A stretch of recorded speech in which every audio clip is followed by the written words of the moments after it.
Let me tell you something that nobody wants to admit. The middle class isn't a safety net anymore. It's a trap. And I know that sounds harsh, maybe even offensive to some of you watching this, but hear me out because what I'm about to share might change how you see your entire financial future. You wake up, go to work, earn a decent salary, pay your bills, maybe take one vacation a year, and repeat. Sounds familiar? That's the middle class dream we've all been sold. But here's what they don't tell you. While you're working harder than ever, the gap between you and actual wealth keeps getting wider. The rules of the game changed, but nobody sent you the memo. I used to believe that if I just worked hard enough, saved diligently, and followed all the traditional advice, I'd eventually break through to the next level. Get the degree, land the stable job, max out that retirement account, buy a modest house, and boom, you're winning at life, right? Wrong. Dead wrong. Because while I was busy following that playbook, I watched people around me building actual wealth using completely different strategies that nobody talks about in polite conversation. The uncomfortable truth is that the middle class operates under a fundamentally different set of financial rules than the wealthy, and those rules are specifically designed to keep you right where you are. Think about it. Your income gets taxed before you even see it. You're encouraged to take on debt for things that lose value the moment you buy them. You're told to save money in accounts that can't even keep up with inflation. Meanwhile, the wealthy are using their money in ways that most middle-class people never even learn about. Let's talk about the biggest lie you've been told, that your job is your primary path to wealth. Your employer pays you just enough to keep you coming back, but not enough to ever truly break free. And why would they? The system needs workers. It needs people who will show up, do their job, and not ask too many questions about why the CEO just bought their third yacht while your raise barely covered the increase in your health insurance premium. But here's where it gets really interesting. The people who escape the middle class don't do it by climbing the corporate ladder faster. They do it by realizing that earned income, the money you trade your time for, is the most heavily taxed and least scalable form of income that exists. Every hour you work is an hour you can never get back, and there are only so many hours in a day. You hit a ceiling.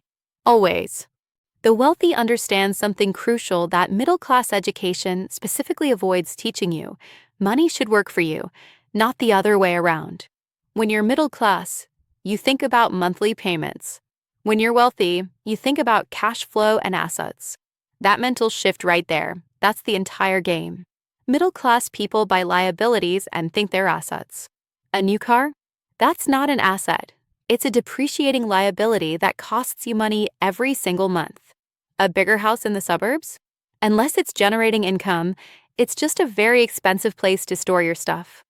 Now I know what some of you are thinking, but I need a car to get to work. I need a place to live. This guy's being unrealistic. And you're right, you do need those things. But the question isn't whether you need them. The question is whether you understand what they actually are in your financial equation. The wealthy might drive nice cars and live in beautiful homes too, but those things are footnotes in their financial story, not the main plot. Here's another thing nobody tells you.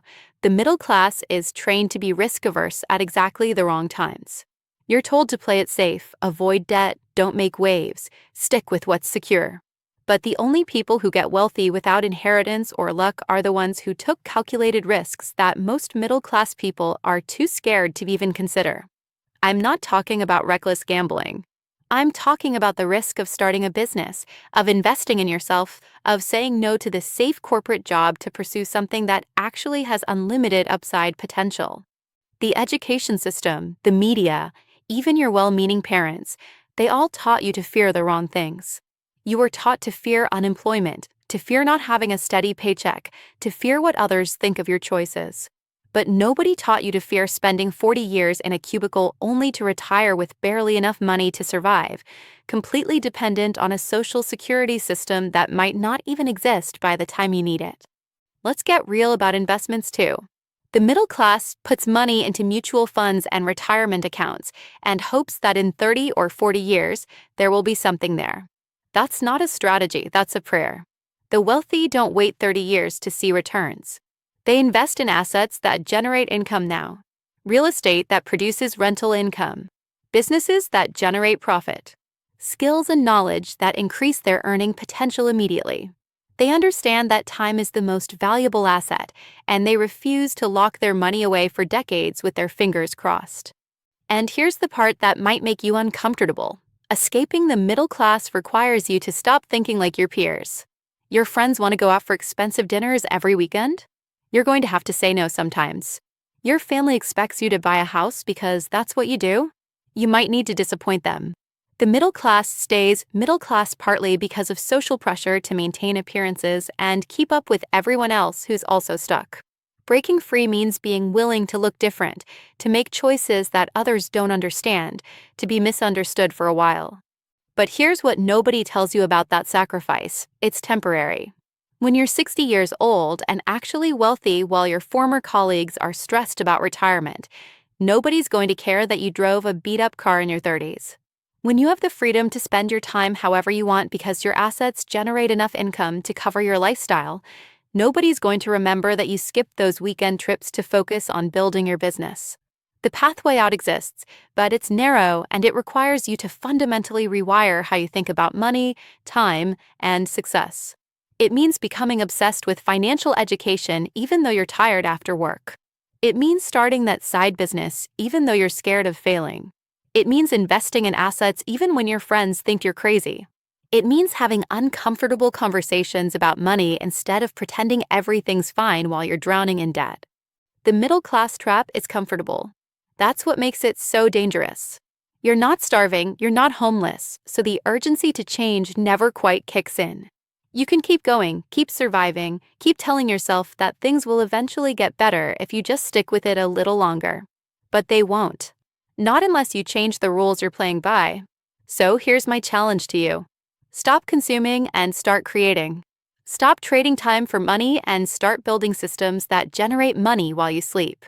Stop following the financial advice designed for the masses and start learning from people who actually built wealth.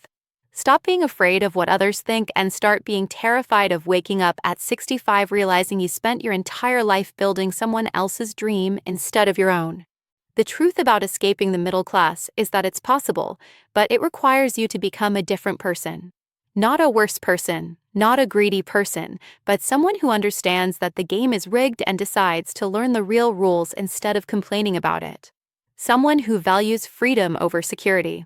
Someone who's willing to be uncomfortable now so they can be free later. The question is, are you ready to become that person, or are you going to keep hitting that alarm clock for the next 40 years hoping something magically changes? The choice has always been yours.